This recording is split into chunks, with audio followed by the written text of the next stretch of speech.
I think this one was a what do you call it? Oh, I can't even have it on here. It was a what do we call them? Challenge. Couldn't come up with the word challenge. That's weird. Anyway, this is a challenge problem from earlier. So the question is it equal to 1? Because now we should be able to do this. We just need to look at each one of these individually. That's a positive 1. 70 is even but not divisible by 4, so it's a negative 1. Then we're subtracting, but we're subtracting a 1 because 28 is divisible by 4. Well, 19 is neither divisible by 4 nor by 2. It's an odd number. So what we need to pay attention to that one is, where does it fall in the progression? Well, it's 1 before 20, or it's 3 after 16.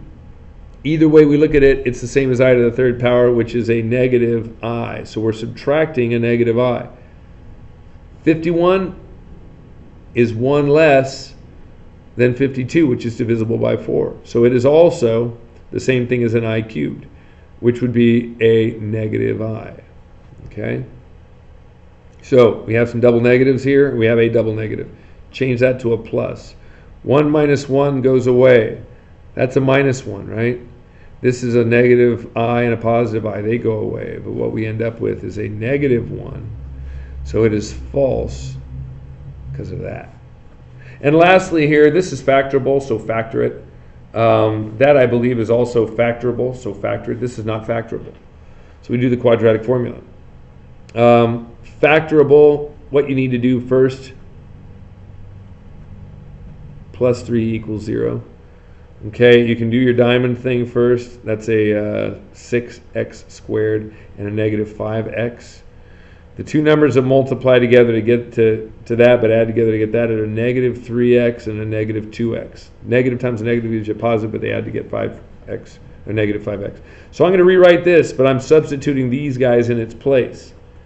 2x squared minus 3x minus 2x plus 3. You need to see that this is that equation. And I've removed this and put these guys in its place. What can I take out? Take out an x. I'm left with a 2x minus 3. What can I take out? Nothing. But if I look closely, that's a negative, that's a positive, and I want those to be different. So I will actually take out the negative in the form of a negative 1. Leaves me with a 2x minus 3. Now be careful, because you get so elated that you've got this thing factored and you write it as 2x minus 3 times x minus 1. You'll do exactly what I did, and that's forget that it's equal to 0. And we're doing this to solve for x. There's two answers. X equals 1, I get it from here. And x is equal to 3 over 2. I get that from here. Add the 3 to both sides and divide by 2. Here, quadratic formula, negative 4 plus or minus the square root of 4 squared minus 4 times 1 times 5 all over 2 times 1. There's a 16 minus 20 for you. All right? That's a negative 4 plus or minus the square root of negative 4 all over 2.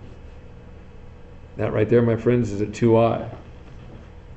4 plus or minus 2i over 2 reduces to be 2 plus or negative plus or minus 1i.